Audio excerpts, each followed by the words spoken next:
Hey, everybody, and welcome to the ComaCast. It is May 21st, 2021. Matt will be joining us in just 1 second. He is on the phone, but we'll be going back to him in just a minute. But we want to thank everybody who has joined us here for this episode of the ComaCast. We do this every Friday, of course, available on Facebook, everything, Twitter. Everywhere you can find us, we're there, but pretty much. Dominique, hi. How are you? I hope you're doing good. Hope everyone had a good work week. Hope everyone has some maybe relaxing plans for the weekend planned. I know that for me, it's been a pretty busy week. I got some things accomplished that I need to get done, but this weekend we're going to be doing going up north a little bit, where we're going to pick up some wine. And when we do that, I think for the first time, I told Matt the other day that I think we might actually do some wine tastings. So for the entire pandemic period of time, we have not done any kind of a wine tastings. We basically picked up our shipment for our memberships, and then we just left. But I think I might, both me and Justin are fully vaccinated. So I think we might do some wine tasting. They've been doing them outside anyway. So I'm kind of excited about that. Get a little bit back to the norms that we have.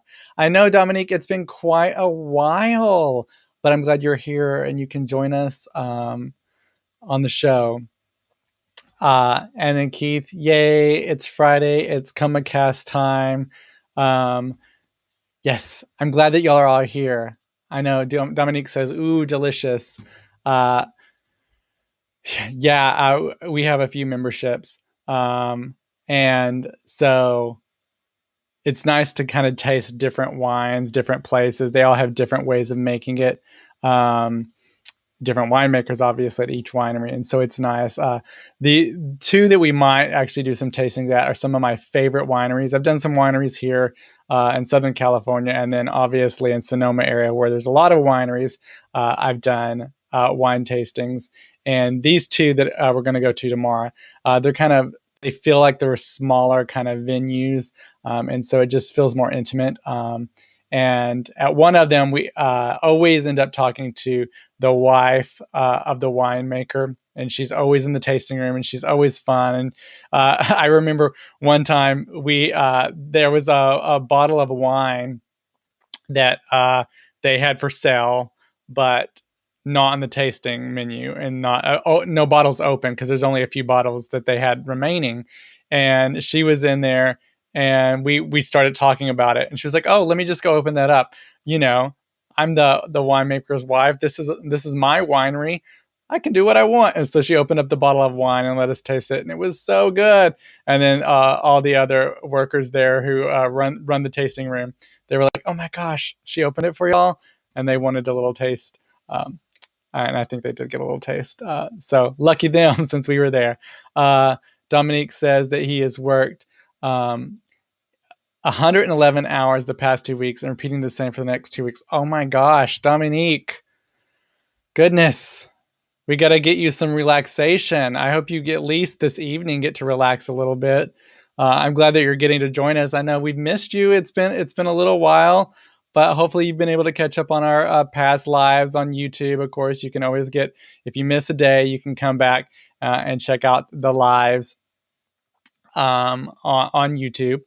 But I'm glad that you're here. And then Keith says, "Have you ever had Texas wine? I'm afraid."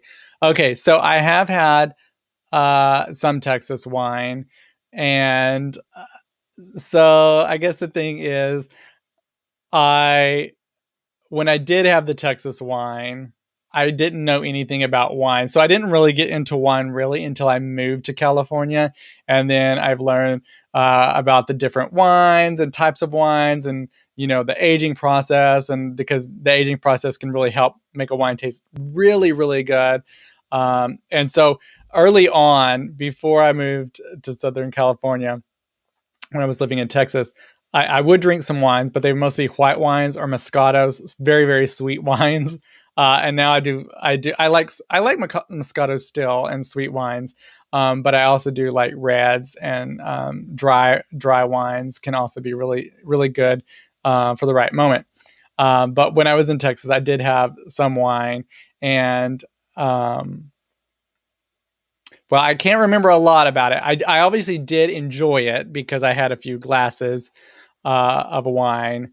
Um, but I don't know. I think there are some places now, especially like in the Fredericksburg, Kerrville area, in the hill country of Texas, that they've really mastered winemaking for that region. Obviously, in different regions, you can have better wine depending on the weather and the atmosphere around you. Like in Northern California, some of the wine ends up being a little bit better because you have like coastal fog that comes in and different winds on different hills where the fog settles down. So same thing in southern or in Texas, in the hill country, they have certain temperatures or weather patterns that help the wines a little bit. So I know in Fredericksburg, Kerrville area, they've really in some areas mastered winemaking, and they have some pretty good wines, I think. It is interesting in some places you can find that they have really good wines that you might not expect.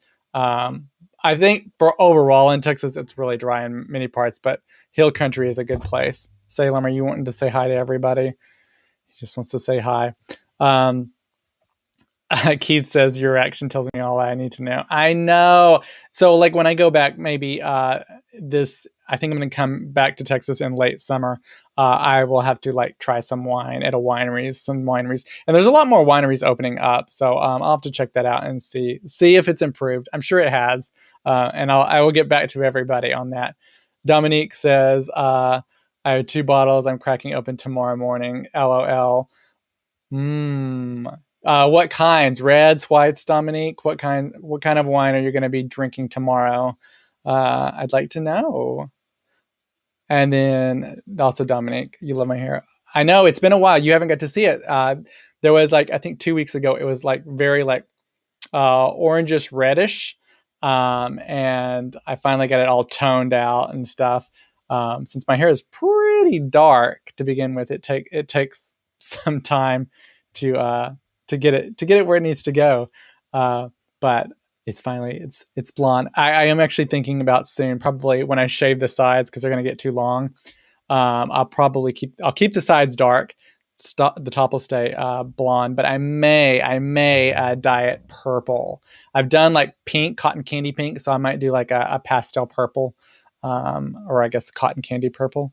Um, but I think I'm going to do that. It's been over a year since I've had like a color in my hair.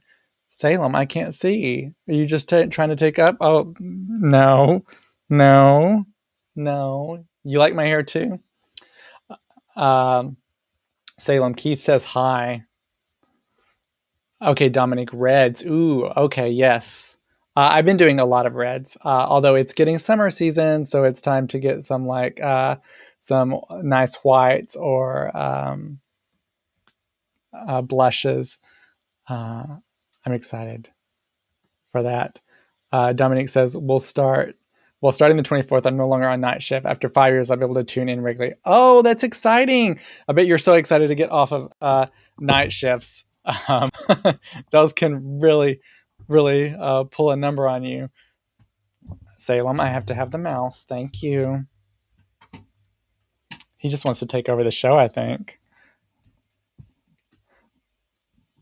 Keith loves you, Salem, but I think you're gonna have to let me take over the show because you can't keep doing this. I'm gonna set him down. Ooh, boy. You want to say hi to everybody? Ooh, look at those eyes. Ooh, girl.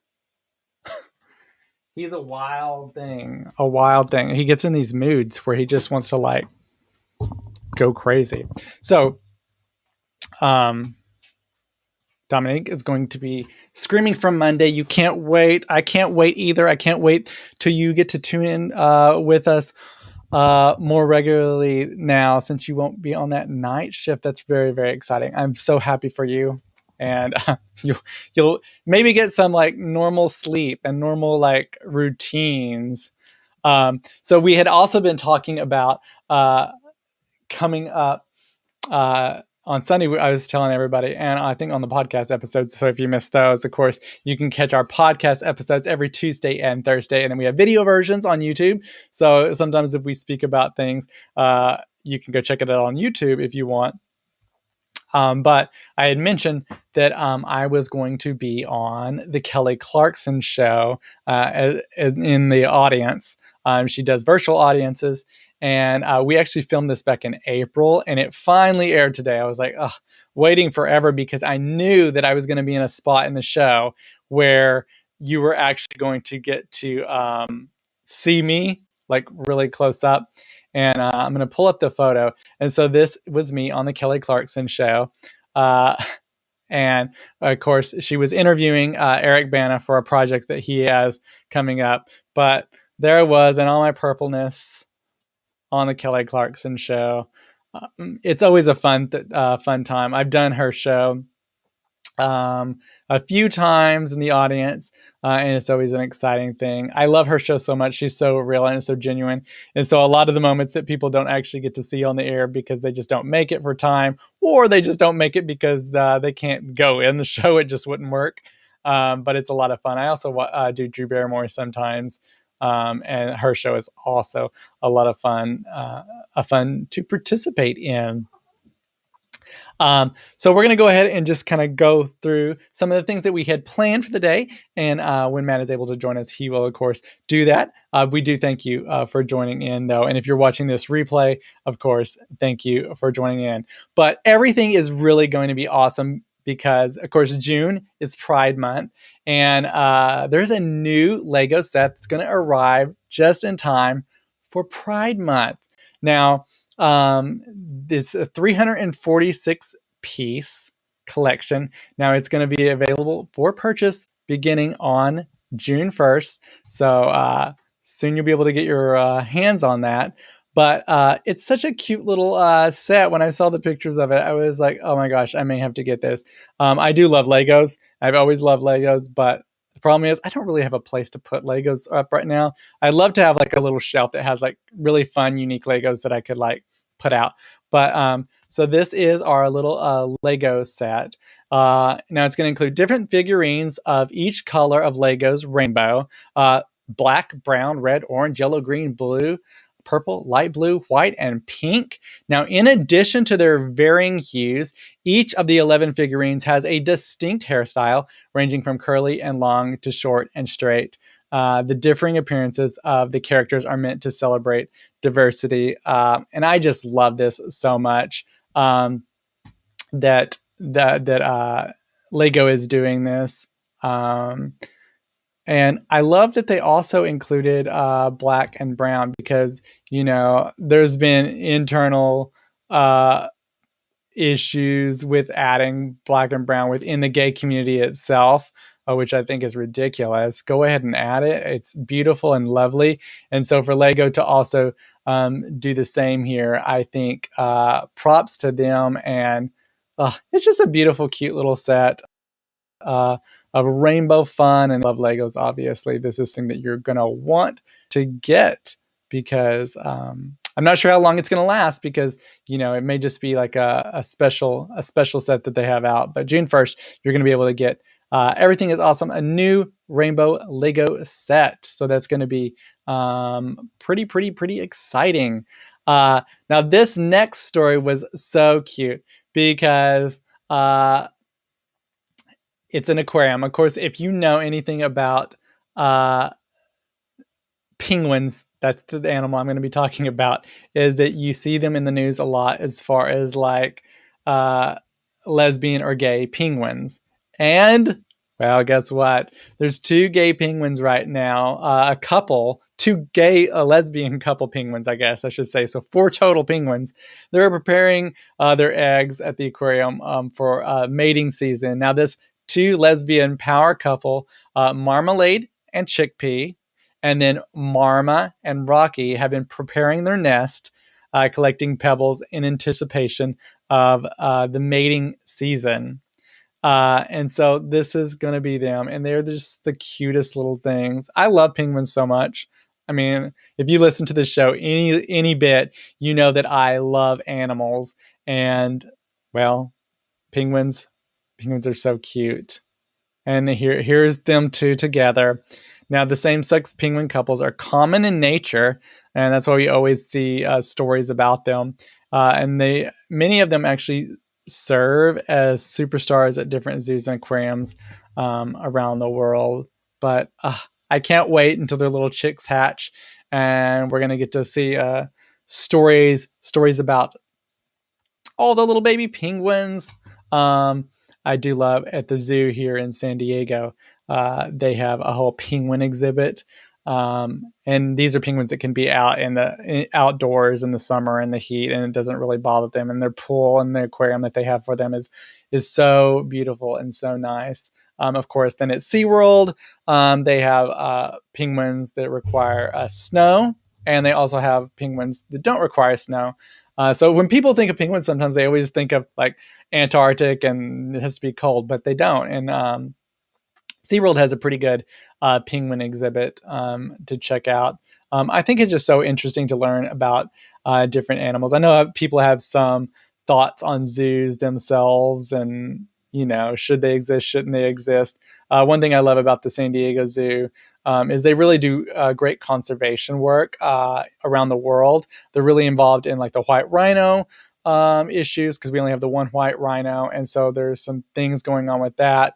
They have a safari park also, and they also have a frozen zoo, and it's where they actually keep a lot of embryos and sperm cells from different animals throughout the entire world. I think it's one of the biggest and largest frozen zoos that there actually exist in the world. And so they do a lot of conservation and work around the world and helping areas that need help with animals or diversity. Animals in specific that might be nearing extinction. And I think it's just like a really fun education. I always recommend people when they come to Southern California to check out the San Diego Zoo. It's one of the best because it's really, really centered on the conservation part and what you can do and what parts you can help in your daily life to help facilitate animal conservation throughout the world and make your voice heard because in a lot of places around the world, they just really don't care for animals. So now this story is really cool. I didn't even know about it until I just saw like a tiny, tiny little headline. And it is in New York City. It's called Little Island. It just opened this week, I believe. I think they might even actually had the opening ceremony for it today. And it is the cutest little thing. It's like a little small park. Of course, New York City has a lot of these fun little small little areas. There's like the High Line that's really popular with tourists. But this is called Little Island. It's in New York City. And this is it. Obviously, it's just that little small. They have like a little amphitheater there. Now, essentially, it's a floating island and a pier and a park. Now, Little Island is a brand new public playground. And now it is west off of West 14th Street on the Hudson River. It rises out of the water about 200 feet, but it feels like you're not even in the city once you're in there because it has all those different levels. So you kind of can get involved in the growth and the greenery that they have there, and it seems like you're in a whole different world until you like go out on the sides, and then you can obviously see the city. But because it has the different levels, it seems a lot larger than it is because it's not very big, but when you're there, it actually seems that way. Little Island it hovers like a mirage. They say this is the area where people, when they came from the Titanic and they were rescued, they were brought into this little area.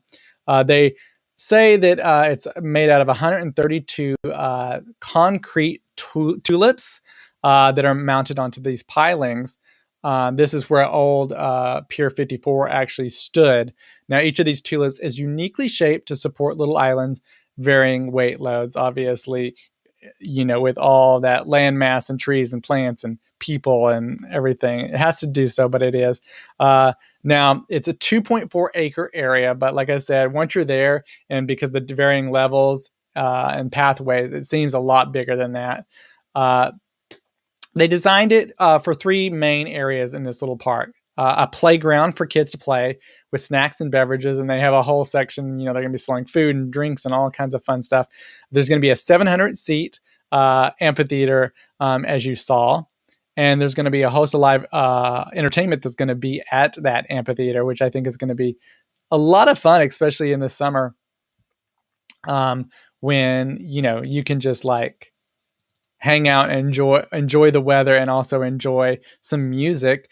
And then also there's going to be a glade area for quiet uh, contemplation. Now the theater will host a range of live entertainment, and a lot of it's going to be free, which I think is a really good thing, especially for this area to have some free entertainment. Now it's going to boast 114 trees, 35 species, 65 shrub species, 66,000 flower bulbs, and 290 varieties of grass. A great addition, I think, to New York City because the High Line is really popular, revitalizing area and revitalizing a section of the city that's going to be really involved for families and people who live in the area to just really enjoy nature. Especially in a city where there's just so much bricks and concrete, it's going to be nice to like enjoy nature because obviously they have Central Park. I don't want to like say it's all that, but in some of these areas, it allows people closer access to things like that. Keith says maybe Pride will be held there. Can you imagine? Oh, goodness. They are going to be having Pride this year. Well, everybody, the time has come. I know y'all are all excited because everybody, drum roll, please. I wish I had a soundboard. I don't have a soundboard yet, but it's coming soon. I'm going to get it soon. But everybody, Matt is joining us. Hi, I'm sorry. I've been here the whole time. I've been backstage. I'm so sorry. I had to call my aunt earlier, and I only get to talk to my aunt a few times a year, and so here we are. But well, we've all missed you, Matt. Some things that you missed, real quick. Dominique he's joining us today. He hasn't been here in a while, but he's getting off nights now, and he's going to be joining everyday people not on night shift. So yay. he's I will excited also for be that. on day shift for the next 2 years. We've been moving my life back to day shift in order to get ready to accommodate for nursing school and a different kind of like work environment for me, which has also meant adjusting the ComaCast schedule a little bit in order to make sure that we can participate, which of course obviously I've been super successful by being 25 minutes late today. Keith says hi. So Matt, some things Yeah, Keith actually texted me and said, get off the damn phone. I'm like, I'm sorry. I'll tell y'all later. So some other things you missed, Matt, is that I, of course, was on the Kelly Clarkson show. I did see because you texted me and I did get the text message today. It's been quite an afternoon. I did see. So I was backstage. I was watching this happen. I just couldn't. I can see, but I can't speak. Well, I had to turn the volume down, so I was kind of guessing. And then these were cute. I don't know if you're a Lego person. I love Legos. Yes, I saw that the other day on Twitter, and I was so excited. And then we talked about the lesbian penguins. I skipped around because I did not want to, everybody, talk about this next story without Matt because I felt like that would have been a bad situation because I know he likes cars, vehicles, and everything. And this is like a vehicle involved story. So I know it's not a car. But my topic list does not match yours. Oh my goodness, Matt! What? I can't see the stuff for today. Well, I will see if I can get a link. There goes Salem. And I was watching him terrorize you like throughout the show. He wanted to just join in on the show and let everybody know that he was here and that he actually wanted to be a part of the show. And I want you all to know that we changed softwares, or not software. We were using a different app this week, and it's really cool. But my stuff goes up through May 20th, and it doesn't match the last thing. Yeah, I don't have that one. The one that you just sent me, that's not available on my screen. Huh. Well, Matt, when you click the link, did it work? Yeah, it's making me log back in. Okay. Oh boy. I hope this is. I don't know if I'm registered with it. I'm not. Oh God. Salem, you don't need to be doing that. Oh, it. Oh God. Okay. Um. Where? Oh. So Yes. we were skipping Oh around my a little God. bit Yes, you did because the I Ford Lightning didn't. one. Yeah, I didn't want to talk about this without you, so we skipped around a I'm little bit. so excited. That's funny that you mentioned that. So just yesterday, I recorded with Clint because we did a whole episode on the Ford Lightning on the auto riff. So we were actually sitting and talking about it. So that episode actually releases in a week or two. Oh, you'll have It to post seems a like I link. do. I know it seems like I do nothing, but at the same time, I am literally like going. I was actually sitting at my laptop trying to write all day, and I did a movie review with Bobby earlier. We watched that Goosebumps R.L. Stine thing Mhm. that he wanted to watch. We did it on Zoom and watched it, and hilarious. So Keith says Salem was a good stand-in while Matt was gone. I think he's wanting to take Matt's spot. He keeps joining me today. Normally he sits down. So do I need to walk across your screen? Do I need to walk across your desk and show you my butthole? Is that like how this works? Like, Oh dear, Salem, look what you started. I can shed all over. I Now can he's come over pushing and leave a buttons. Now he's hairball on pushing the. buttons. So yeah, the Ford F-150 Lightning. If y'all have not heard, it's a lot of buzz online and Twitter is trending. But the Ford F-150 Lightning electric pickup truck has been announced. It was released now earlier this week. Though Joe Biden was test driving it, and well, this is what happened when Joe Biden test drove the vehicle. I'll put it up on screen while we're talking, but here he is speeding down. You know, normally presidents don't actually get to drive, and so this is there's like a Secret Service agent with him. I believe like there's a whole thing. You know, when George Bush was president, he did get to drive on his ranch, but that was the only place. This is a very rare moment, but it looked like Joe Biden was enjoying this a lot. I think if we're going 0 to 60 in about 4.3. 4.4? Right. 4.2 to 60, if I remember right. Yeah. He actually kind of teased that information, and you heard someone in the background from Ford be like, yeah, we haven't really made that public. Right. So it's 0 to 60 and 4.2. And there, do you want me to go ahead and just go through the story and then we'll talk? Yeah. I was actually really excited you put this in here because this was one of the things I planned to send you. So Biden visited Ford's truck plant in Dearborn. So it's where the new electric F-150 will be built. He used the facility to pitch his $2.3 trillion infrastructure plan, which includes funding for electric vehicles and none for healthcare, and test drove a vehicle that the White House said was the F-150 Lightning. You'll notice that it was wrapped up, but this is one of the promo photos of it unwrapped. Actually, this looks... No, it's one of them. So the Ford Motor Company plans to undercut several rival producers of the electric pickup trucks when its battery-powered F-150 goes on sale. And undercut is an understatement because some of them are $80,000 to $100,000+, and this is going to be in like 30s and 40s, more the base models. So production of a new battery-powered version of its top-selling vehicle is expected to start next spring in Michigan. So buyers of a base model F-150 Lightning could easily qualify for a $7,500 tax credit.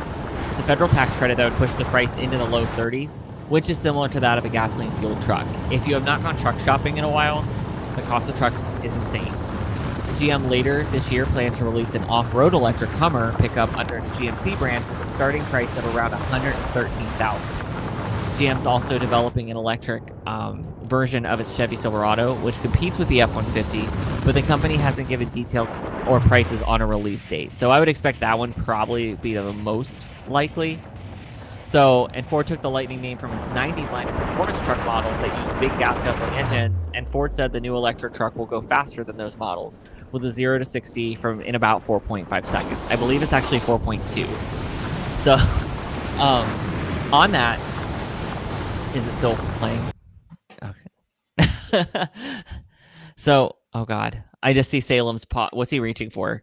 I think he's trying to take out a light. He likes getting in this little cabinet and pulling things out. Now he's trying to get the light.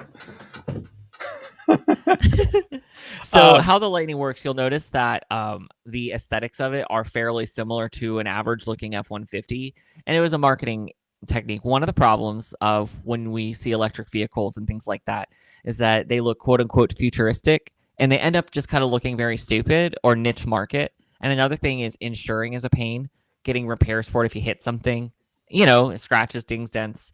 You don't have those parts available. It's a problem. So it also has independent rear suspension, meaning that when you go over bumps, so if you go over a bump on the left side flexes, but the right side, if it doesn't need to, won't, rather than it being unified. So if you hit something, it causes the truck to do this, which is that rough truck feeling that most purists or enthusiasts would like, which is why probably a lot of the truck community is going to be a little pissy about it. But it's really great because I think the lower end range is around a few hundred miles range, and the upper one is like 330 or 350. So one of the marketing things is with the build was aesthetically, leave it alone. I just did a very detailed like in and out with Clint on this yesterday. So if I seem like I'm pitching a sale, it's because we talked about it in depth. Yeah. Also, one of the promo pictures was it towing a helicopter, and if that's not the worst marketing ever, let me go tow my helicopter down the street. Key says anything would be better than the Tesla 400 trucks. Yeah, I feel like the Tesla, it looks like a polygon nightmare that like became sentient. It's like a prototype vehicle that they show off and that never gets made by normal car makers. They always show off like this vehicle and then it never gets made. It's just like for no reason. Oh, look what we can do. Yeah. If you drift a truck, you're an idiot. Don't do that. What was just happening there? So Ford released this video about it, and so we'll go ahead and play that out.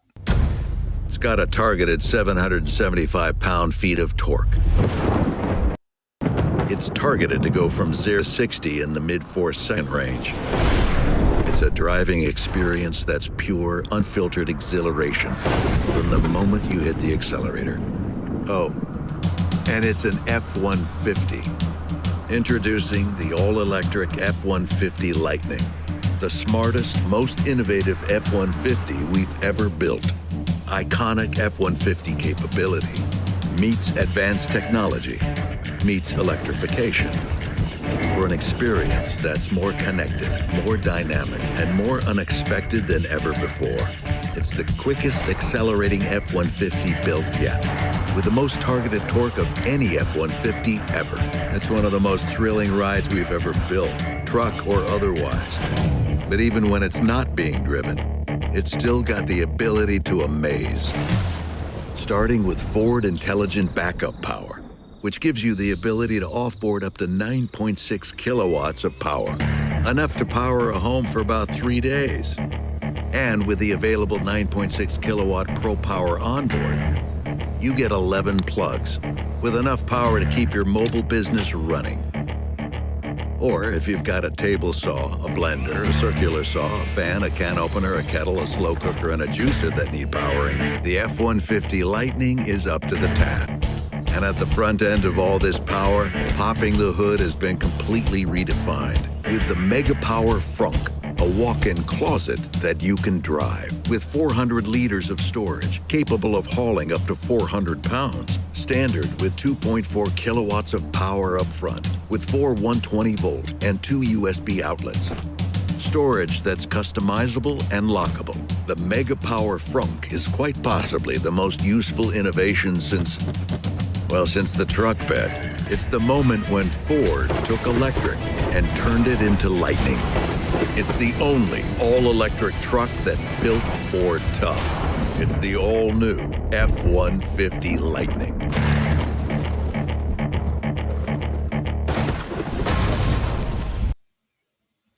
That was really dramatic. So I love these car videos. And so I'm excited about this because I think it's a good push to get things more electric. Now, obviously, we have Tesla. Teslas are really popular out here, and I really like the Tesla. like SUV, and I would get it if I could afford it, but it's pretty expensive. But I think one thing with these big car makers like GMC is going to be releasing, I think we have like 4 or 5 electric vehicles and trucks coming out just this year that automakers are going to be announcing. So this is one of the first, but it's going to push vehicles more towards going to the electric route, which I think is good. It'll help that whole industry like advance more to a mainstream level past what Tesla can do. There's a lot of places that Tesla hasn't been able to like penetrate as big as they have in California. And then obviously it will also help with charging stations throughout the country because these big companies can kind of dictate that a little bit more and get it into the mainstream, which I think is good because I would totally drive a electric car if I could afford it. And if I could afford it, I guess is the big thing because the Teslas are pretty pricey. I did like in all these vehicles, I think people forget it doesn't necessarily need like the full out engine. So you have what they stupid name though, calling a frunk instead of That's a pretty trunk. normal. But so that is there now because you don't have the engine, the space. Same thing with Teslas and everything like that. Well, frunks are not an uncommon thing. They're not as heard about, but they have existed for a very long time in various incarnations in other cars. And so they are a thing. It's just weird to see one on a truck. That's not as normal, but I think we're going to see that coming more often because, whether the storage is in the front or back doesn't really matter. It's just very different. But it's exciting. It is something different. It is the way the world's going. And I mean, I don't have a problem with an electric vehicle. I just don't want it to look really freaking stupid. I want to like how I look at it. I want to like looking at it because you have to spend so much money on it. Yeah, for sure. And this one, it looks like a truck. you Keith wouldn't says, even I wonder know. who their demographic is. Not sure middle America Bubbas will go for it. It's correct. Nobody will go for anything. But when they start going out on the road, so that's one of the reasons. So their towing, their range, their power is comparable or the same. So I think that's going to be what helps slowly get people there. Because at some point, I think gas vehicles will be harder to find, and we're going to see more. And I believe in this case, Ford is shutting down some of their plants, making other gas-powered vehicles for 2 weeks. They let at go a of all their time. cars. Several makers have stopped making their sedan and car lines completely. I think Chevy did, GM, and Ford. Yeah, so many of these, they're just shutting down or postponing gas-powered forays into things and building these electric situations. And so if people want a vehicle, ultimately in a few years, your options are going to be, you get this electric car, you get nothing. And obviously right now there's a whole big issue with even being able to purchase cars or anything because of the whole semiconductor issues that are happening. And that's going to take a few years to clear up. And so that's going to cause some car prices, or generally all car prices to go up. Same thing with their used cars too, because manufacturers of cars and all electronics are not able to get these semiconductors, which is kind of a big situation. So maybe your iPhones are also going to go up in cost this fall as well. So Matt, we had talked about we were going to this episode, we were going to have our first talk about a health topic from our friend. Yeah, so one of my good friends, his name is Jake, or aka Dr. Jake. He is a DNP, or doctor nurse practitioner. And he has his own business called Mobile Healthcare, and it's like a concierge health service. So we'll be linking the his website and everything to him. We're actually going to have him on the podcast do like a 2-part, talking about health and what it's like. And he is a gay man, and so being able to work with him and partner with him to do, LGBTQ health issues, because we all know what it's like to go to the doctor and kind of get things they get a little shady with us sometimes, or judgy. Or it could be the total other, where like the staff are like, oh my God, you're so cute. And it's like, I'm not a freaking accessory. So what I'm going to do is talk a little bit more about that. So for like what he told, like, so what's actually on his website, I'm going to tell you what's on his website because I want to get it right for him, because one, he's a super great guy, and two, I totally agree with the service. Now, he is in Colorado, and so that's why we're working there. Obviously, we would love to see this across more states. But so what he says is, are you ready for healthcare on your terms? Are you tired of taking time off work for a 30-minute appointment for your doctor? Because healthcare has changed, he has the option for mobile healthcare, which mobile care offers care in your home or office in the Denver area, as well as telehealth. And you can sign up for a free consult and download the app, meaning he can come right to your office or home, and he does things, for example, like he can prescribe prep, he can help you BHRT, bioidentical hormone replacement therapy for, like hormone levels, and he can prescribe that for you. And the reason he's only in Denver, if you know anything about licensing across states, it can be messy, and also because he can order labs and help you get those, and it's a really big deal, and it's something that can be super helpful to you. He directly can be helpful to you in Colorado, but also around the country, to see if there's more mobile healthcare near you, because telehealth is a big deal. If you've never had a chance to use telehealth, it's a lot more private, and it's a lot more comfortable to ask your provider about something like PrEP or managing your sexual health, because managing your sexual health in the LGBTQ community is a little different, and it's not as comfortable to deal with it sometimes if you have anxiety about it. And even if you don't, sitting there talking to some straight guy or to a hetero about, like, so yes, I'm into fisting and this and this and this and this. Tell me what to do. Do I need to do anything? Or this is what I was into. And this is a judgment-free zone. He doesn't care what you're into. He wants to help you and help you make good, healthy decisions for yourself so you can manage your healthcare. So we will put in the ad. We'll link it when we're done with this. We post everything. We'll have the link up there. We'll have links to his website, and you can download the app. And especially if you're in the Denver area or one of our Colorado followers, mutuals. I know we have several Colorado. I have several Colorado mutuals. So, and I know you guys are gay. I've seen it. I know.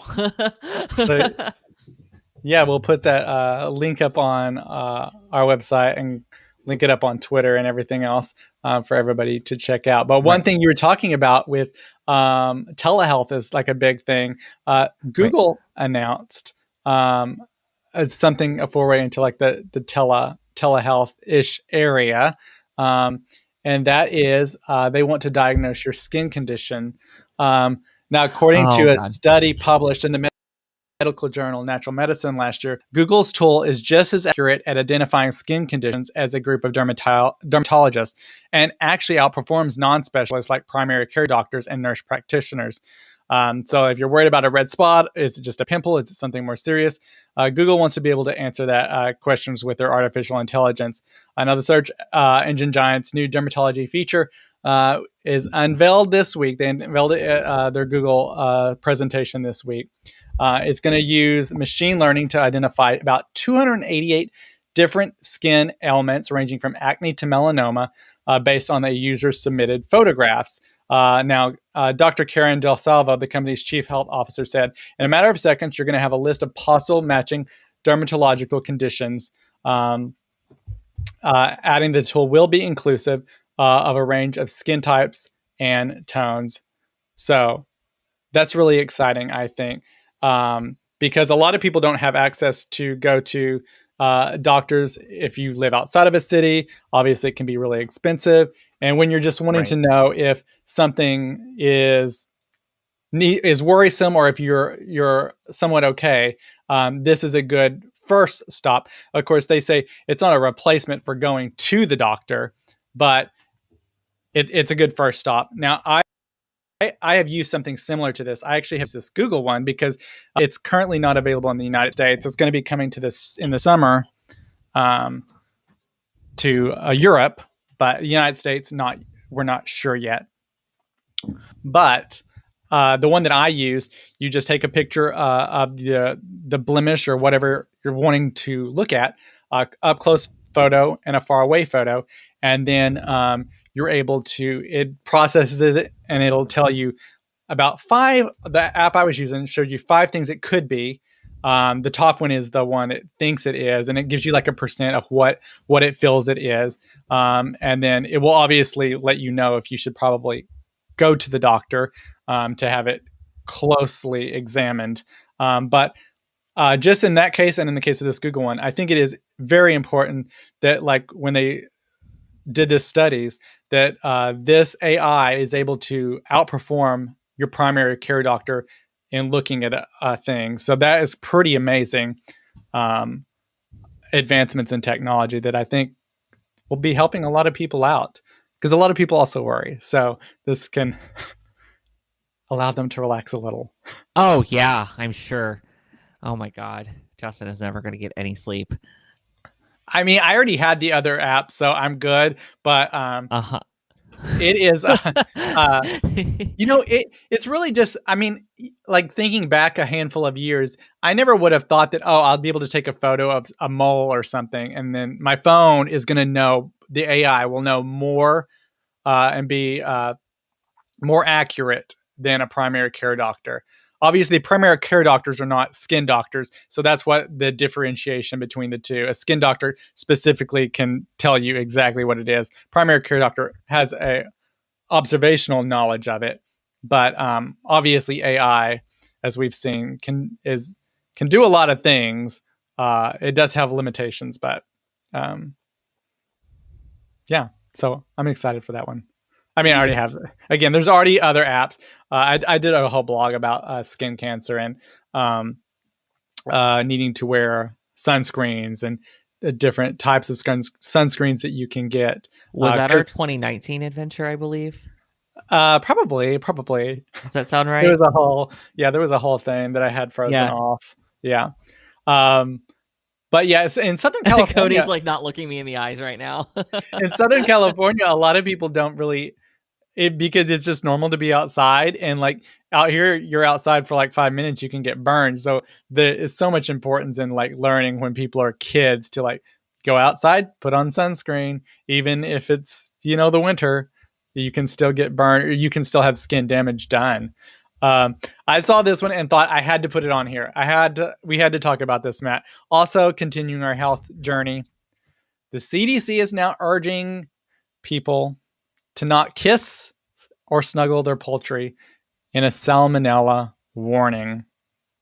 Now, Center Disease Control issued this warning because people apparently are getting too close to their chickens, and they're spreading salmonella. There's been about 163 cases of salmonella that were reported in 43 states. Now, according to the CDC, no one has died from these salmonella cases, and children under 5 made up about 1/3 of those cases.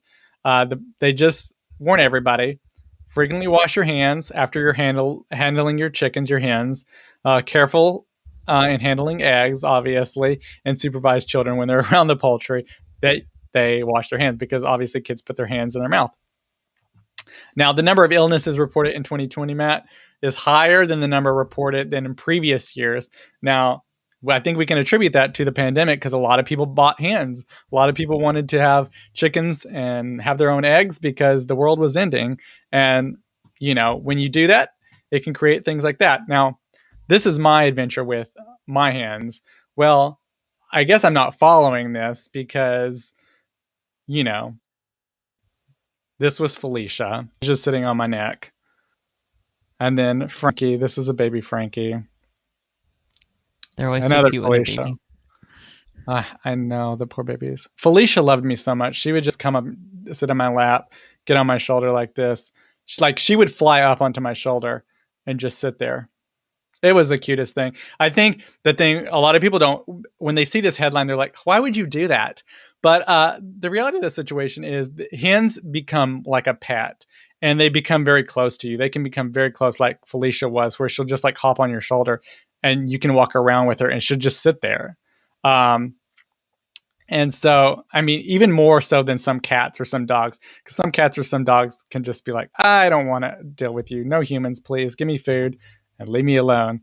But some chickens can be very, very close to you. But I do always make sure to wash my hands, and you're safer on the situation. Obviously, if you keep chicken coops clean and make sure you're following protocols by even having backyard chickens, I think you lessen those illnesses. But yeah, probably don't kiss the We actually chickens. have chickens. So there's somebody here that has a few, and I wouldn't hear outside, at least only because we've got some stray dogs and coyotes do, and I would be very upset if somebody killed my chickens. I'd be Yeah, sad that because would be we'd sad. only have a couple of them, so of course they'd be like our little babies. We did consider having silkies, Oh my um, god, because they're they're so so cute. they're so cute, and it's something we could have here. We're like, well, and then we're like, well, we at the time we were contemplating nursing school, and we're like, okay, are we really going to do this? Are we really going to start this? Like, are we really going to go for this? Well, we did, and now we are, and now I'm like, oh, You've my begun doctor. the journey. I actually had a TB test yesterday. I had to go to the doctor and get my blood drawn, and they tell me I don't have tuberculosis. So, I will know hopefully by Friday. Wait, I should know by tonight. It might actually be posted that I probably don't have the consumption. So, thankfully. And Cross our then fingers. yeah, but there's that. And then I think I actually have to go have a drug test, and it's very interesting that I'm getting drug tested in May for an August class. So all I had to do was reschedule my bender, I guess. Oh my goodness, so weird. Yeah, but Goodness. yeah. So yeah, I don't know. It's weird with snuggling pets. Like, we snuggle our kitties, but we wash our hands and stuff. One, because the feel of them, and two, they walk through a litter box. You should wash your hands and wash, like the things like the blankets they lay on when we snuggle with them on the couch. Those blankets get washed weekly. Like, just yeah, we wash our blankets, sheets, everything, because they sleep on our bed sometimes during the day. They might go take a nap in their basket. 90% of the time, they sleep in their own baskets and cat stuff. But the other 10% of the time, we don't let them on the counter, but Ava is still learning to not jump on counters. Like, Luna does not get on the counters, but Ava, she jumped up the other night, and we do not allow kitties on counters in this house. That's where bad kitty water bottles come from. But, even then, that's why you wash surfaces, you sanitize them, you scrub them, because you could accidentally get sick from your own pet who's lived in your own house for years. It does happen. I think that's why I get my styes. I can't wait to meet the chickens. I'm super excited. As far as I know, they're all still happy and healthy. So They're all doing good. I actually today got 6 eggs out of the chicken coop because they have been breaking the eggs. Ugh, so annoying. But Linda, the chicken I have named Linda, she keeps like kicking all the shavings out of their laying box. They have laying boxes. I'll have to do a tour one day and post it up for all of y'all to see. But she keeps kicking the shavings out of the boxes where they lay their eggs. And so then it's like not very soft, obviously, because it's like a wooden box then. We did put like a little small carpet in there, like an outdoor carpet, but that's not providing much cushion. And then so when she does that, then the eggs get in there, and then someone steps on one getting in and out because they're trying to like lay their eggs and fight over who gets to lay first. And then they break an egg. But once they break the egg, then they say, oh, there's yolk in it. And then they go crazy and start eating it. And then they eat the eggshell. Now, in general, that they're eating the eggshell because they know it has calcium and they need calcium to make eggs. And then they become calcium deficient. We supplement that with oyster shells. And so they have oyster shells in their chicken coop. But that's the reason they would eat eggs in the wild, I guess, because they don't have enough calcium. And it's like this whole process. They have to have so much calcium because obviously you don't want the calcium leaching out of the bones and the muscles and all of that stuff.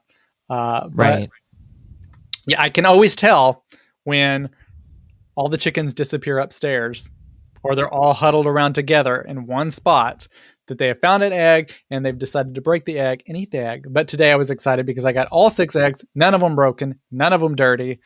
It was like miraculous. I do miss Felicia though. This was Felicia on my shoulder. She was one of the first original chickens that we had. And she didn't make it long. We think early on she got a respiratory virus before we even had her. And it just took its toll, obviously, over time. And so I just love my babies so much. They have such personalities. I think when people think of chickens, you always, I guess, imagine probably like these factory farms and everything, which is unfortunate. But yeah, you don't imagine happy, fun loving chickens. And they have such personalities. They really are like any other animal. They're so cute. Um, Like, they're so fun, and I love it because they love strawberries and blueberries and cantaloupe, and like they can see us. We have strawberries, and we have a lot of strawberry plants. And if they're bad strawberries or like a worm or something has gotten into them, or try to eat them, we don't eat them, but we'll give them to the chickens. Or bad cantaloupe that just doesn't taste good. It's not sweet. We're like, we don't want it, so we'll just give them the whole cantaloupe half. And they go crazy. It is the cutest thing. I have a video. I'll have to find it sometime. We had watermelon, and they loved it. And then Felicia at the time, she was white, and so then like all her neck was like pink and reddish because. So will they clean the themselves from that, like that kind of mess? Like, are they able to clean themselves completely, or do you have to kind of like wipe them off? No, they'll pretty much clean themselves. I don't know how, that's but nice. and they preen themselves, and so they pull oil from the bottom of their feathers, and they pull it down from the base of the feather, and they pull it to the ends. And I think that's how they clean themselves. That oils come out.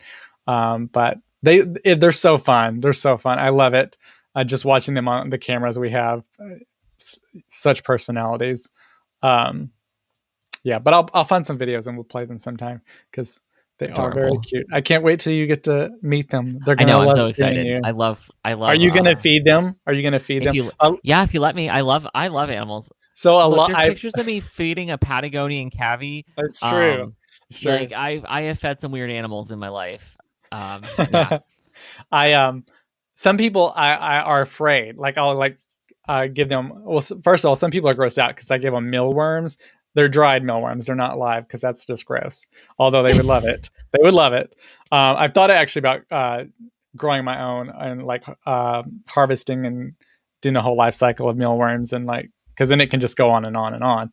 But so I hand people dry mealworms, and some people are just grossed out about holding dry mealworms. But then in general, some people are just afraid to feed the chicken because they will peck at you, getting the food out of your hand. But they're not going to hurt you. But some people are really scared. Yeah, I'm not bothered by that. Let's do it. I mean, okay, I'm going to see a lot of horrifying shit in nursing school, and then even more so when I'm a nurse. So I'm pretty sure I think you can handle it. Feed a chicken.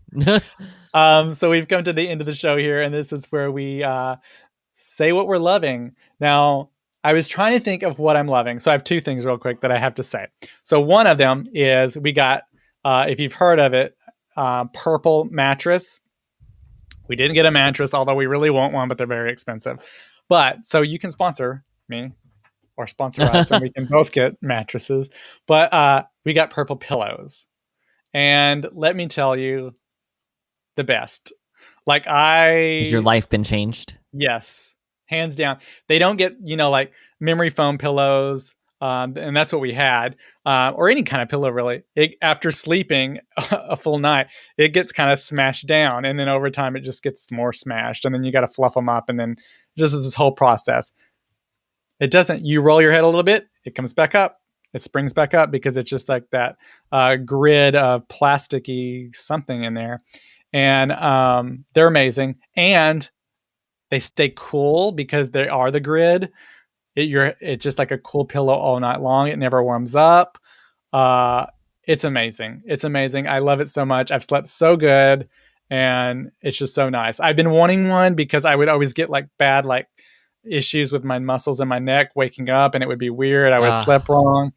And I always wanted to get these, but it's just so expensive. But Justin finally got them. He surprised me, and I think it's perfect because it's gonna align my neck perfectly. And again, because the grid, it doesn't like mess up over time, or like depending on how you sleep, it like moves foam and memory foam around. So I'm so happy about that. So that's one thing I'm loving. That was happiness this week for me. Keith says I wanted a purple mattress too, but yeah, very expensive. Yeah, because we want heard of this. Oh my gosh. Oh, Yeah, I'm I so know. excited. Your peasant co-anchor. Okay. This So uncultured swine that I am. so this that I'm sitting on, he has a purple seat cushion. Okay, so when I'm speaking of this grid, so it's just like this grid, Okay. and that's all it is. It's just a grid of plastic. And when you sit on it, it just smashes, like you can see, but then it comes right back to normal. So this is what the pillow is, but it's like double the size, you know, and so it doesn't stay. It just comes Is back it up. soft? So it's made. Is it soft? Yeah, it's soft. Okay. And so it's like amazing. They So always is show. it? So it's plastic. Yeah, it's like a So I mean, rubbery, I was thinking like consistency. so if you need to clean it, you could take it out and spray it down and wipe like rinse it off. Oh, for sure, for sure. Okay. Nice. And I so like that. it's amazing. And sitting in this chair, it's like sitting on a cloud. It's just like lovely. So I guess the mattress is the only thing we now need. We have the seat cushion, and we have the pillows. But the Can mattress Justin hear this right now? Because I feel like he doesn't know it, but he's getting prepped for for a purchase. The mattress we want is the most expensive one I think that they have, because it's a combination of this grid system that they have plus like some memory foam. It's like a mixture of everything. And I don't want to like, know, but how much is it? I'll have to look it up. So you lay on it and it's like, oh my God, what is this? Why am I going to sleep just so perfectly now? And then you stay cool. You stay cool because it does have that grid. So you are Oh, okay. I just looked it up. so we would Oh. want the purple hybrid Premier. So Of course you did. That's the one I just saw. It starts off at $1,800, The one but I'm you looking at know, 2,600. we would want the Cow King probably. So it's like $2,800. It's got 700 reviews and it's got four and a half stars. I mean, it's 1, 2, 3, 4. Yeah, 4.5. Yeah, that's okay.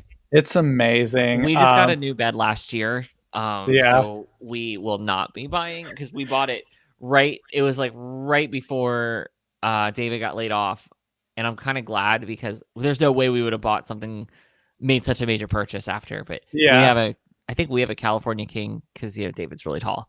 And it's so comfortable. It's like the memory foam's got like 6 inches of memory foam and then this cooling gel.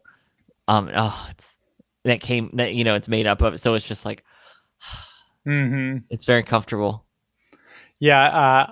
I love it. And so that's one thing I'm loving. The other thing is the TV show. I always talk about a TV show. And so the one that I have this week is called Hacks. It's on I don't HBO. know how you watch so much TV. That's all I do. Movies But it's and not. TV shows.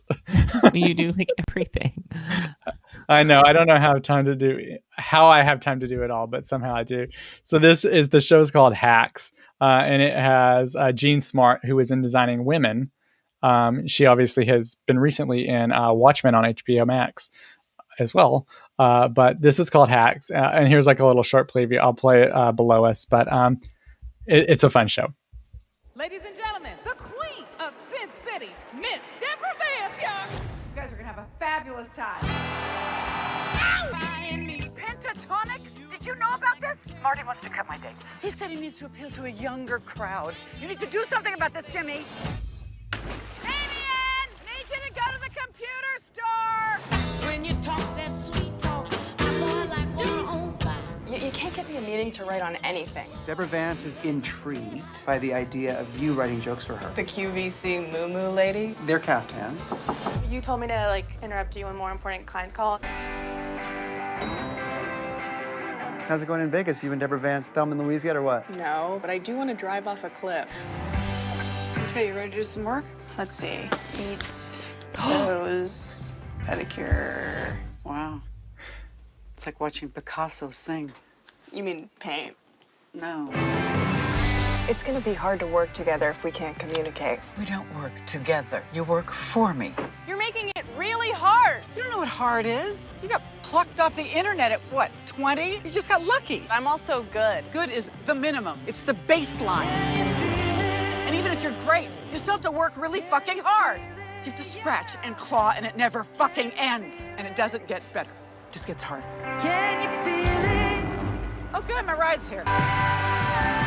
When you share a sense of humor with someone, you make each other better. When you get big, there's no sense of excitement, no risk that people are going to hate you. Oh, come on.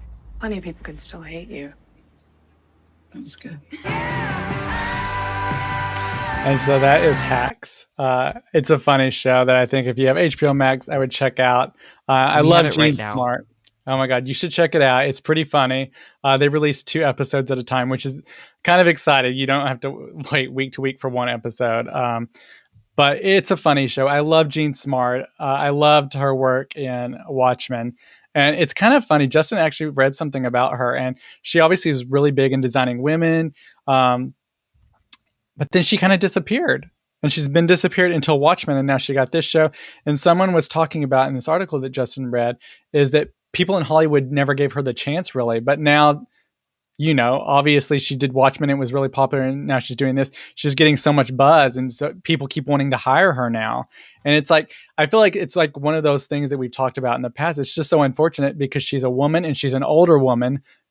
People didn't want to hire her. Ageism and sexism is real. Well, how many Hollywood stars that were, huge in their quote unquote prime, and then they show up years later looking almost like a caricature of themselves because they've had a ton of surgery and work, not because they wanted it necessarily, but because they felt that pressure to look the way they did at 22 and, try to recapture that feeling rather than being allowed to age gracefully and peacefully. More so peacefully. Shit. I mean, I think we'd all love to have the resilience of our 20-year-old selves, but at the same time, that's just not how time works. That's just not how it works. Unfortunately, it's just where we are. But that's awful. So it looks cute. Yeah, it's a really good show. It has funny parts in it. It has heart to it. I think any show like that you can have a good combination, a good mix of all of that. It's really nice, and I'm just glad that Gene Smart is actually given a chance now to like show what amazing talent she really has. I just hate it that Hollywood can be like this because we've missed out on so many things that she probably could have been in, but because people thought she wouldn't bring in an audience. When again, as we say, they were clearly wrong. Just like the whole issue, like Black Panther, people are like, "Oh, that's not going to do good." Oh my God, it did so good. Turns out it did great. It's like, or Crazy Rich Asians. People are like, "Oh, it has so many Asian people. It's not going to do good."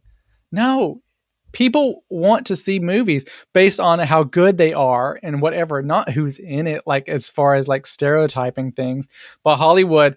And a lot of people who make those decisions are just, this is ingrained in them because they've been doing this for decades and they're just older and that they feel like they have a handle on what people want when in reality they don't. But that's what I'm loving. Well, anything you're loving, anything. How do I follow that up? Well, so I did get your text message. I've been super busy this last day and a half, and things kind of went like 0 to 150. I did get your text message earlier. I was supposed to talk to you before we even did the show. Like, this is how my day has gone. So Cody sent me the rough copy of the deep dive episode. And so I was really excited to see it. And I'm like, shit, because I don't think it went the way you envisioned it either. I get this vibe from you because I don't feel like I did it the way I felt like I could do it. So this is one of the hard parts of doing stuff like this is sometimes you end up recording a few hours and you use none of it. It could be the lighting, the shirt you were wearing, doesn't fit. The vibe doesn't fit. Like maybe your mood that day wasn't fitting. The topic is right, but it's right, but it's wrong. I actually was thinking about it yesterday. I intended to talk to you about it today before the show, and because it's been on my mind of how to maybe organize it differently to make it more palatable and more interesting for even us, because I don't want to share with y'all if I'm not into what I put out, what I created. And unfortunately for both of us, Cody is the same way. So because I would say before we really put out anything, we always agree on like, okay, this is good enough. This is what And even when we put it out, we're still like, what do you think of this? And Yeah. those are, again, we talk about it regularly, not fun conversations to have, because you don't want to redo something. You don't want to adjust it. Well, You don't want to do that. But it's been a while since we talked about this. I don't even know if many of the people who are watching us right now early on had heard all these conversations we had, because it was the beginning of our first ever putting it together, this podcast. But we talked about initially how like we recorded like the same episode like 4 or 5 times, like in 2018, I think. We recorded 4 or 5 times in 2018, the end of 2018, and before didn't we even use any of finally it. didn't use any of it, before we finally got something, and then that's what we published. But yeah, when you're starting something new, or like in your case a new offshoot, sometimes it just takes trial and error of this and that. This isn't working, this is. Yeah, it's a process. It is an absolute process, because some other things that I was hoping to do this week couldn't get done either, because some requirements that I had to do kind of overshot it. So luckily I have ideas on how to remedy that, and I'm sure Cody will be thrilled to hear them after the show. But no, what has me talking this week, besides the obvious of like nursing school and being excited about it, I am in the market for a some kind of self-publishing package. I've decided I'm going to self-publish this book. And so my thoughts on that are, one, I'm a control freak with my own material. I set out from my corporate job to do 3 specific projects: 1, the podcast; 2, a book; and 3, nursing school. And all of them with the same energy. I basically threw a bunch of shit at the wall and was like, it's going to stick, or I'm going to keep throwing it against the wall until it does. Which is really unfortunate, because it means Cody and David get no rest from me. But the book is the one thing that is not a collaborative effort. Cody and I work really hard on this, and Cody makes this happen. Like this is Cody making all of this happen because I wanted it to happen. So I'm spoiled as over here. Nursing school is entirely subjective at times. Well, it really is. It doesn't, being good at your grades, being competent, irrelevant. If somebody else had perfect scores and you slipped and got a B in something, they're done. You maybe. Who knows? Maybe not. You don't know, because they're not transparent with their processes. But the book is the one thing that I have entirely creative control over. And by sending it to a publisher, I'm opening myself up to having to take suggestions and things that maybe I don't agree with. Or even if I like the first round, they could tell me they don't like my sequel. They don't like this. They don't like that. They can tell me what to do. And I also have to give up, and a lot of times, the rights to my characters, my books, for a contracted amount of time.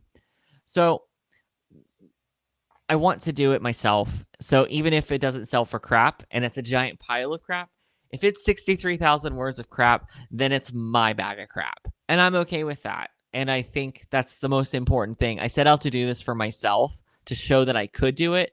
So it's the one thing that I can do, that I can do entirely on my own. And I think it's just showing myself that I'm going to take this off my damn bucket list myself.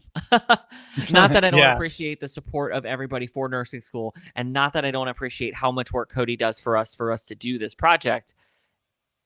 You know, it's just, I can't do anything without Cody saying, hey, I need you to do this, because you can't have too many hands. You can't have too many leaders in the same room, because Cody will never get anything done if I was sitting over his shoulder. I don't need to. You totally have your own process, and you don't need me up in that process. And I'm a good work husband. I stay the back. It's the equivalent. It's literally the AV equivalent of stay the hell out of the kitchen if you're not the chef. You know, if that makes sense. And Cody's never had to tell me to get out of the kitchen. I'm just like, hey, can we try this? And you're like, no, just kidding. Cody's always like, yeah, we can try some form of that. Let's do it. Yeah, I'm waiting for you to be like, oh, that's so good for someone like you, Matt. What a great job. Oh, like, I'm going to log in and there's going to be like a gold star on my window or something from you, like something really patronizing. But yes, that's what has me talking. I am hunting out stuff for self-publishers. Some mutuals jumped in and said, DM'd me and shared great advice with me. Another mutual directed me to another of their mutuals, and he's been so open with me and so kind. And when I have selected something, I'm going to post about them first before I ever say anything about myself, because I'm collecting all the information. I like to read over everything and just kind of sit on it for a week and just think. I think it's a good idea to just digest the information and then come to a decision because there's no rush. So I guess the short version is my book. That's exciting. I'm excited. I will send you a copy, Cody. Okay. I can't wait. I've not read anything of this, so I have no He has knowledge never even of read it. a snippet. So the self-publishing, one of the packages, I can pay about $1,000 and I can select some editing services, a little bit of promotion. I have to do a lot of promotion myself, but they have an editing service, a design service, and I want to keep it very simple because I want the front to be catchy, but not crazy because it would drive me nuts. But I believe you get 20, 30, 40 hard copies bound that they send to you so that you can give as gifts. And I'm going to obnoxiously autograph all of them. And I'm keeping one. And I'm keeping one of them for myself because that is the coolest thing ever to have published by me. And say that I did it. But then, of course, I will send a copy to Cody and Hawaiian Steven, even though he doesn't know it yet. I want to surprise him with it.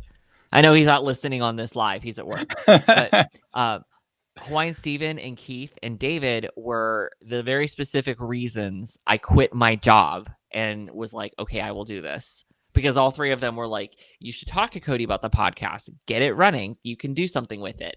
And all of them read my book. I wrote a 600-word snippet, let them read it, and they all said, we love it. You should turn this into something. So none of this would be here without them, which encouraged me to bring it to you and say, okay, Cody, can we make this happen? And you're like, sure, internet stranger. Let's do something like this. Let's talk about murder. Murder. Like, nothing says, what the hell were you thinking than doing a murder podcast with an internet stranger? And we're like, be safe. Know your surroundings. Oh my God. I never thought about that. That's good. We should probably review our safety first grade. Also, stranger danger. But we all not we all, but it's common to learn about stranger danger and then to get into some guy's car. Come on, guys. Like, well, that's all exciting. I cannot wait to read it and see it. I will read it, as Matt knows. That's a big thing. He said for I me want to buy say. the first copy. Well, I appreciate that. I think just, however, that well, if you insist, I won't say no. But my intent was to always give you guys an autographed free copy. Yeah, he wants the autograph copy, Matt. You just want the autograph? Okay. I'll write a very special... Actually, I plan to write very special messages to each person that I give a hand copy to that are friends. But generally, I feel that you should... Like, my friends' art and stuff, even when they've offered to do stuff for free, if I can pay for it, I prefer to. Because I think with your friends, if you can, depending on what the thing is, unless it's intended to be a gift, you pay for your friends' things because it lets... so that you can promote it for them. I think unfortunately people have taken advantage of their friends' art, like especially artists, people that draw and do paintings. Like, oh, well, do this for me, I can promote it for you. And it's like, no, that's your friend. That's a lot of hours of their life. Pay them and then promote it for them. Be like, hey, look at this amazing work my friend did. Yeah, exactly. Like, so with that, we want to thank all of you for joining us. As always, we do this every Friday at 5:00 Pacific time. And then we have a new show, Sunday shows, 8:45 Pacific. We are going to be doing some trial tests, moving that back. We will let you know on that. But this Sunday, 8:45 Pacific. New episodes, Tuesdays and Thursdays, the podcast. This coming week, it's Crime Week. So we're going to have some crime stories we're going to be talking about, or Matt will be talking about a little bit. I will be. Actually, what I'm hoping to do, I want to test something with everybody. Cody and I talked about this a little bit because, with a podcast in the community, there's so many things that happen in the community, and Cody and I like talking about all of it. I mean, that's the best part of the podcast is we get to, you guys basically hear us interact as how we did before there was a podcast. This is how we talk to each other usually. I'm just I would say I'm a little more weird. I would say like because I send you stuff, but we obviously don't. I can't post the memes I send you here. Bye, Keith. Thanks for hanging out with us. Yes, thanks, Keith. That crime. I'm maybe thinking that Crime Week might become more of a segmented offshoot that Cody produces. That it lets me talk working with Cody, so it's always consistent. Because we always want the tone and our energy to be there. And then because Cody does so much, plus you do 2 or 3 other projects, plus your own work outside of all of this. So, I think I'm going to take over more of the crime aspect. So Cody that will produce that along with like the deep dive. So it's still Cody and I, and Cody is absolutely still present, and he's still there to give an opinion or a thought if there's something he wants to say. It's just in order to not have poor Cody like stretched, because we have you stretched pretty far. I am, well, too bad I'm not Stretch Armstrong. That would be pretty fun. Well, I don't know if anybody even knows who that is. Yeah. Well, you know what? I forgot to say what actually should have me talking, Cody. My birthday is Tuesday. Oh my God. Oh yeah, I know. Matt's getting old, everybody. Yeah, as I pointed out to Bobby, halfway to 70. He's like, but think of all the experiences you had. Now you can double it. And I'm like, do you know what I've gone through in my life? What am I gonna do? Find out I have a second biological father? Oh God, you know. Be like, surprised you actually have a kid. Well, so when I caught up with Clint, I was like, I have a lot to tell you. And he goes, oh my God, you have a secret love child. I was like, no, I am the love child. And then later he goes, about 10 minutes later, he goes, oh my God, you're serious. You are actually serious, because he's met my parents. Yeah. So he was like, you and your dad, man. Everybody can check out that episode where we talked to Clint about Matt's life. It's available. You can check it out on a previous podcast episode. Just go back. I know Apple has changed the podcast page, so it's a little different and a little confusing. So just go through the page. We'll be posting a lot more on the Apple Podcast page itself, because again, we've changed the way the podcast app is set up. And so I know it's a little confusing, but all of our stuff is still there. And now you can actually see more of the information that we write on the actual podcast episode. They also are going to have subscriptions coming up where we may start adapting things or doing like little extras. So maybe like there's 2 stories that we didn't get on this broadcast, but afterwards we record those 2. And those are like a bonus that gets put up on the Apple subscription. We'll be talking about that a lot more when the subscriptions do come out. But we do want to let everybody know that if you do want to support the podcast, you can do so on Anchor. Now I'm going to post it up in the chats. And so you should be able to see it in the chat where you can actually go.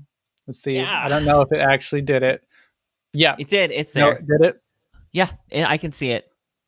Anchor FM, the Coma Cast support. So that is actually to support us directly. Because like I mentioned before, Cody and I do all of this. So every cost, like we just started working with Jake as of literally today is day 1. So you'll catch us finding our footing with that. And so we had Matt's had quite a week. I haven't even gotten to talk to Cody other than today. With that link, it allows you to give a monthly contribution of 99 cents, $4.99, or $9.99 a month. And then, of course, you can cancel anytime if you want to.